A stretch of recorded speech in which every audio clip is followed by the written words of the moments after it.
ఈ రోజు గౌరవనీయులైన ఎక్స్ రెవెన్యూ మినిస్టర్ అదేవిధంగా ఎక్స్ హోమ్ మినిస్టర్ తెలంగాణ మొట్టమొదటి రెవెన్యూ మినిస్టర్ మొహమ్మద్ మహమూద్ అలీ గారి 73వ జన్మదిన సందర్భంగా ఇలా ఆజంపుర డివిజన్ మన బాబురావు గారి ఆధ్వర్యంలో ఇలా ఈ అనాథ పిల్లలకు బాధితులు ఆశ్రమ పాఠశాలలో ఇలా residential school for the hearing impaired స్కూల్లో ఇలా వాళ్ళకు టిఫిన్ కార్యక్రమాన్ని పెట్టడం జరిగింది.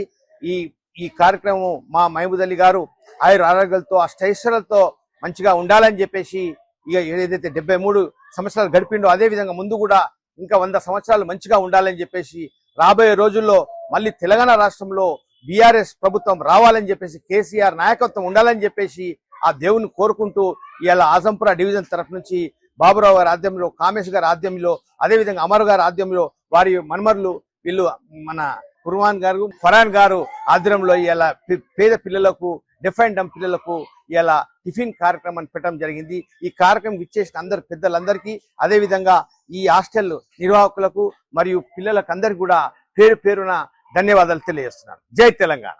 ఈరోజు మొహమ్మద్ మహమూద్ అలీ సార్ తెలంగాణ మొట్టమొదటి deputy CM and home minister వారి 73వ జన్మదిన శుభాకాంక్షలు. Azampura division and Malakpet constituency తరపున ప్రతి ఒక్కరి తరపున మా మహమూద్ అలీ సార్ గారికి జన్మదిన శుభాకాంక్షలు. వారు 100 సంవత్సరాలు మంచి ఆరోగ్యంగా ఉండి తెలంగాణ ప్రజలకు మళ్ళీ సేవ చేయాలని ఆ భగవంతుని ప్రార్థిస్తున్నాను. మళ్ళీ మాకు తెలంగాణ గవర్నమెంట్ కేసీఆర్ ప్రభుత్వం రావాలి. అందులో భాగంగా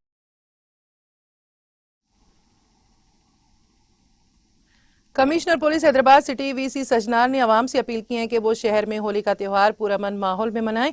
उन्होंने खबरदार किया है कि दूसरों को परेशान करने या कानून की खिलाफ वर्जी करने वालों के खिलाफ सख्त कार्रवाई की जाएगी।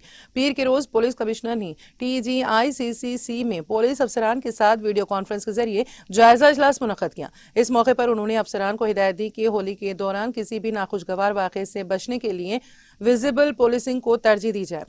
उन्होंने वाज़ेह किया कि ब्लू कोड्स और पेट्रोलिंग स्टाफ शहर भर में मुसलसल निगरानी रखे। कमिश्नर पुलिस ने कहा है कि किसी की मर्जी के खिलाफ जबरदस्ती रंग लगाना हरगिज बर्दाश्त नहीं किया जाएगा। उन्होंने अवामी मुकामात, राहगीरों और गाड़ियों पर रंग फेंकने के अमल को भी सख्ती से मना किया। इसके अलावा उन्होंने बताया कि खवातीन के साथ बदतमीजी करने वाले शरपसंद अनासिर पर नजर रखने के लिए शी टीम शहर भर में मुतहरिक रहेगी।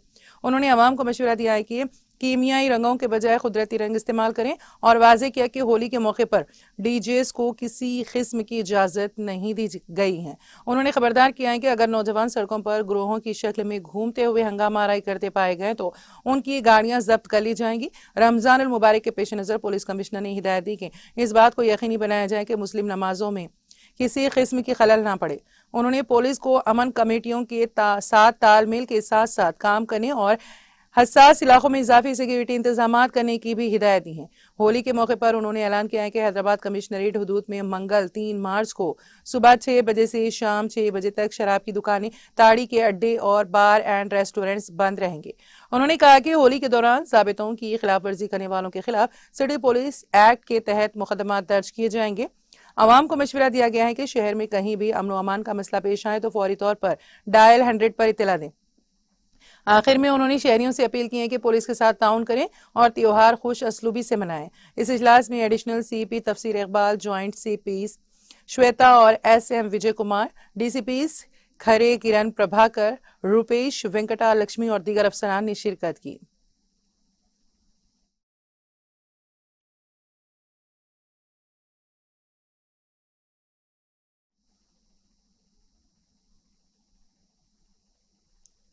महबूबनगर जिला कलेक्टर खुशबू गुप्ता ने ओहदेदारों को हिदायत दी है कि प्रजावाणी प्रोग्राम के दौरान मौसूल होने वाली शिकायत के फौरी और मौसिर अजाले को यकीनी बनाया जाए।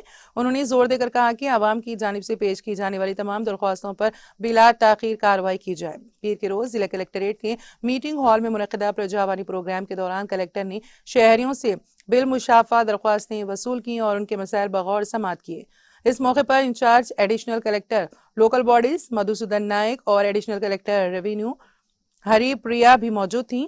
दरख्वास्त गुजारों से बातचीत के दौरान कलेक्टर ने मुतालिका महकमों के ओहदेदारों को फौरी कार्रवाई की हिदायत जारी की। इंचार्ज एडिशनल कलेक्टर मधुसूदन नायक ने CM प्रजावानी और जिलाई सतह पर जेर इल्तिवा शिकायत को मजीद ताखीर के बगैर निपटाने की हिदायत दी।